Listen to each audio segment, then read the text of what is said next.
Welcome to a simple summer Sunday in my life. Hi, my name is Carrie. Welcome to my channel. I have a newborn baby who's 4 weeks old, and then a toddler who's 2, and then 4 older children ages 10, 13. No, that's not right. How old are they? 10, 12, 14, and 18. Very sleep deprived. And everyone keeps getting older, you know? By the time you get used to saying your kid's name, someone's having a birthday, and then you have to memorize the order all over again. But anyways, my sweet little baby didn't go to sleep until about midnight, and then she woke up at 2 to eat, and then again at 5 to eat. And the way that we handle sleep deprivation, my husband and I, is that we split it in the middle. So I consider any time after 5 o'clock fair game to wake up my husband. So I fed her at 5, and then she wasn't quite ready to go back to sleep, so I poked my husband and said, "Could you please take her downstairs so I can get a little bit of sleep?" So he did that. He took her downstairs and hung out with her. So I got some good uninterrupted sleep, and then he came up and woke me up, and then I came downstairs to feed her.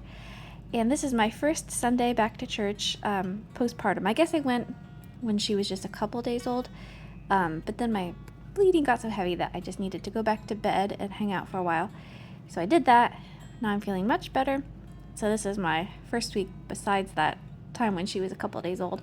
And I'm bringing something very important, what you see in my hand there, and that is my baby carrier wrap.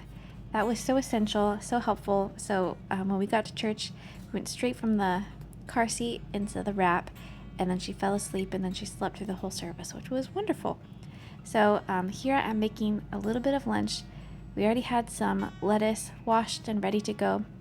So I'm mixing up some white balsamic vinegar with some olive oil, a little bit of Dijon mustard, some salt, some apple cider vinegar, and some maple syrup. And I'm just putting it over romaine lettuce, and I have some dried apple crisps. I'm not sure if that's what you call them, chips. You call them dried apple chips. So I have some of those, and then a mix of like candied pecans and dried cranberries that somebody had given to us as part of a dinner that they had brought over after we had our little baby, and we had some left over, so I thought this sounded really good.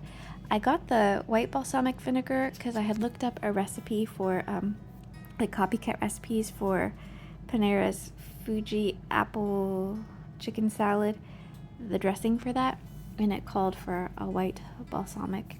So I think it just makes it so that the dressing doesn't look so dark. I think that a regular balsamic would be just fine.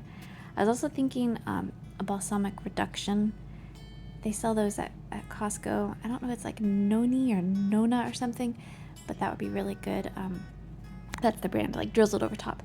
So then that was kind of my side salad. And then I also had some like oven fries that I had made last night.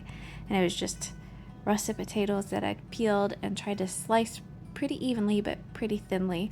And then I tossed with avocado oil and a generous amount of salt. And then we also had some burgers that my husband had grilled before the baby came, and then we stuck in the freezer. And then I was also very thirsty. It's like been 90 degrees, above 90 degrees the past couple days, and then with nursing around the clock and like baby wearing, I feel like I'm just excreting a lot of liquids.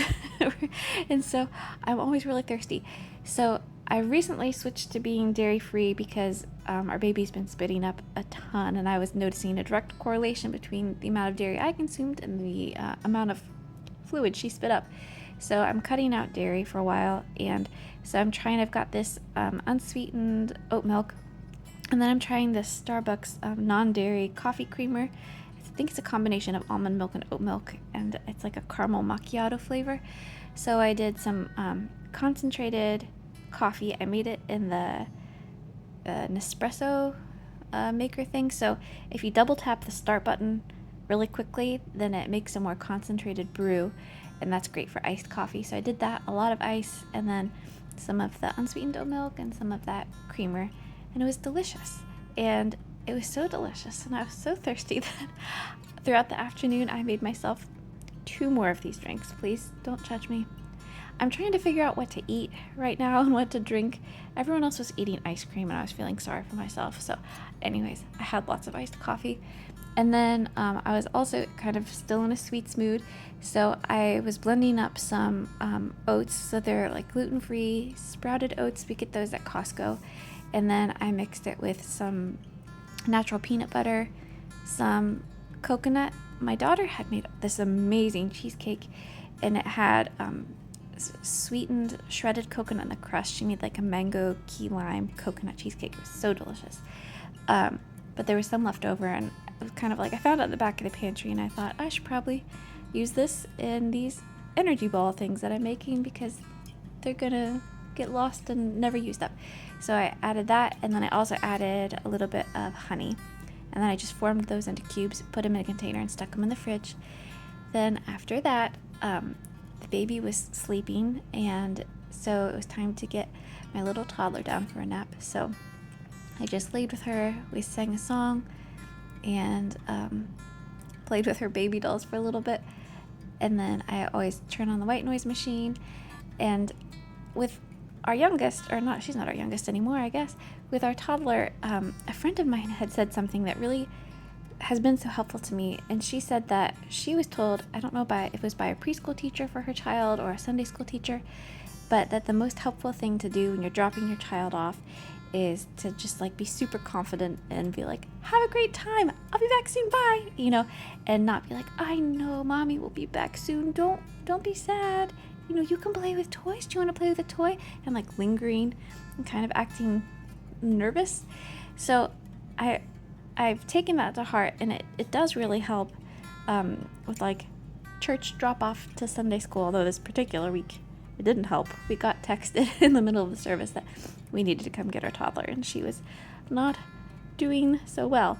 But most of the time it works well. But I feel like it also really works well for nap time, to just be like really playful and confident, and to walk out of the room like with a big smile.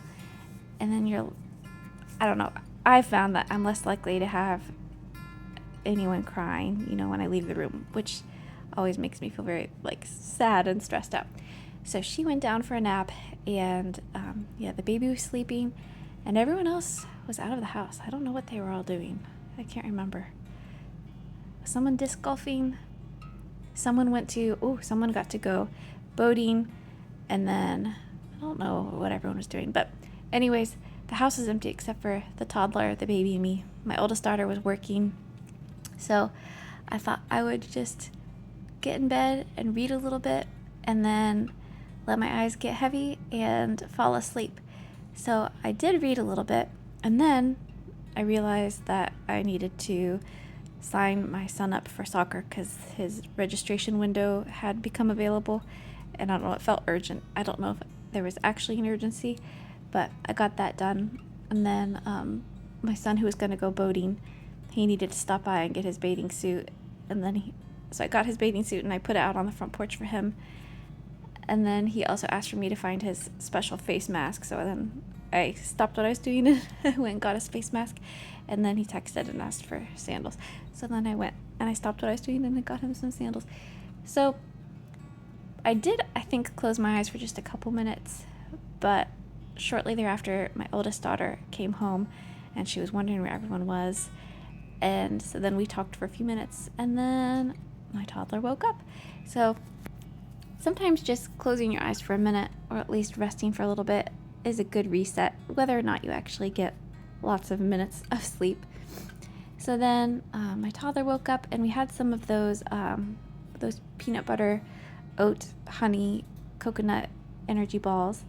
I was trying to sell them to my family as like a homemade version of Heavenly Hunks, and they said that they would really prefer it if next time I made it without coconut, and maybe if I used maple syrup and not peanut butter. So I feel like my husband and I ate most of these and my toddler. But anyways, I thought they were good. And so then we decided to just read a little bit, snack on some grapes. And I'm so excited because my toddler is getting to the age where she will listen to a whole story. She has lots of questions, and we have to discuss a lot of things about the pictures. But one of my favorite things to do is to read with my kids. And so, I don't know, I'm just excited that she's getting to the phase where she wants to do that. then my husband got back. I don't know where he was. Where was he? Oh, he went to this like men's event. That's what he was doing. He went to a men's event at one of our pastor's houses, and my two older boys, they went to help with direct parking, which I'm not sure how successful they were in that role, but they did it. So then my husband came home and he got out this splash pad that we got on sale at Costco at the end of the season a couple years ago. It was very exciting. So while the toddler was playing in the water, I noticed that this outdoor like entry rug that I had gotten just like a couple weeks ago, it was already like shredding and falling apart. So I shook it out and folded it up, and I think I'm going to see if I can return it, because it seems like it's just inferior quality. And so I don't know, I think I might just return it. We'll see if I can. So I did that, and then once I did that, I realized that the front porch was covered in dirt. So there's some sort of creature that's been digging in the planters. I think it was a squirrel.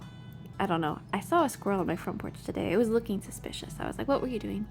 Were you digging in my planter again? And he eyed me beadily and did not respond. So I'm going to assume that he's the culprit. So I just took the opportunity while the baby was still sleeping to quickly brush the dirt off the porch and the leaves and everything that had accumulated. We had this really intense windy storm quickly pass through a couple of days ago, and it knocked down tons and tons of branches and leaves, and some of those ended up on the front porch. And curiously, so my husband had our toddler at the playground just like a block away when the windstorm, well, it wasn't a windstorm, it was an actual storm, but it was preceded by strong winds, and the like trees were kind of like swaying, and the branches were really like whipping around, and they ran home. And then the next day or 2 days later, my husband discovered a tick like embedded in his skin, and he was wondering whether that happened maybe when the wind was blowing, and maybe the tick kind of like blew off of one of the trees or some of the grasses. We're not really sure, because it's not like he's gone camping or really been in tall grass besides our own yard, because we haven't cut the grass in a little while. That's a joke. Kind of a joke. It is a little tall. So anyways, my husband has like been bit by a tick before that was positive for Lyme disease, and he had some of the early symptoms like a bullseye like rash, and he had to take antibiotics, and he's been fine since then. So we think maybe taking the antibiotics was a good thing. The way that we knew that the tick that he had was infected with Lyme disease is because we sent it to a place called Ticknology, and they test for not only Lyme disease but other common diseases that are carried by ticks. So it's really cool because they identify the tick for you, and then they tell you what pathogens were in the tick, and then you can take that to your doctor.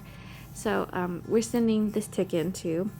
It just went out in the mail today, so hopefully we learned that it was carrying nothing, so that he doesn't have to take medicine again.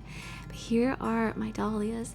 They're just starting to bud. I planted them just a month or two ago, so this will be our first season having these dahlias. And then these are my foxgloves that I grew from seed and that are continuing to just put up shoots. I do need to really trim back the ones that are already spent, but I haven't done much gardening recently because I just had a baby. And then this is a stilbea. If you're looking for a flowering shade plant, I recommend a stilbea. I have it in white and then 2 different shades of pink. And to me, nothing says 4th of July is almost here like coneflowers. So the purple coneflowers are just starting to send out their first blossoms. There are tons of buds. And oh, there's another dahlia. I planted 4 different varieties, so I'm really excited to see what they look like and make flower arrangements. But anyways, thank you for watching this video. I hope you come back for the next one. I really appreciate it. Bye.